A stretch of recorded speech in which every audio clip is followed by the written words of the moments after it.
Worli BKC metro स्थानकातील गळती थांबायचं काही नावच घेत नाहीये।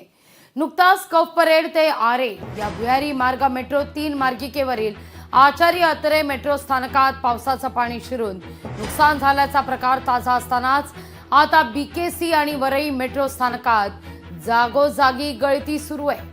काही ठिकाणी भिंतींना ओलावा तर काही भागात छतातून गळती होत असल्याचं दिसतंय। आढावा घेतलाय आपले प्रतिनिधी स्वप्नील जाधव यांनी। मुंबई मेट्रो 3 एक्वालाइन मधील गळती थांबेना अशी स्थिती पाहायला मिळते। वरळी ते दादर आणि एकूणच आचार्य अत्रे मेट्रो स्थानकामध्ये अनेक स्थानकांमध्ये पाणी गळती कुठेतरी ओलावा अशा प्रकारचा प्रकार हा काही मेट्रो स्थानकांमध्ये दिसतोय। एकूणच भूमिगत मेट्रो जे आहे ते आरे ते आचार्य अत्रे स्थानक वरळीपर्यंत सध्या सुरू झालेले आहे। मात्र पहिल्याच पावसामध्ये आचार्य अत्रे स्टेशनमध्ये पाणी शिरलं होतं।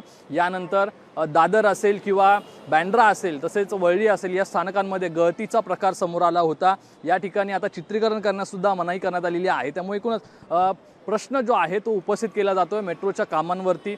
एकूण मुंबईमध्ये मुसळधार पाऊस झाल्यानंतर खाली भूमिगत मेट्रो आहे त्या भूमिगत मेट्रोच्या स्थानकांमध्ये पाणी साचण्यास सुरुवात होते तर कुठे तर गळती लागते। अशा प्रकारे समोर आल्यानंतर विरोधकांचं सुद्धा एकूणच टीकास्त्र आहे ते सत्ताधारी आणि मेट्रो 3 वरती या ठिकाणी उपस्थित होते। मात्र कुठेतरी घाईघाईमध्ये हे काम पूर्ण करून मुंबईकरांच्या सेवेत ही मेट्रो दाखल केल्यामुळे अशा प्रकार घडतोय का असा सुद्धा प्रश्न या ठिकाणी विरोधकांकडून उपस्थित करण्यात येतोय। कॅमेरा पर्सन विनोद नाईकसह स्वप्नील जाधव, लोकशाही मराठी, मुंबई।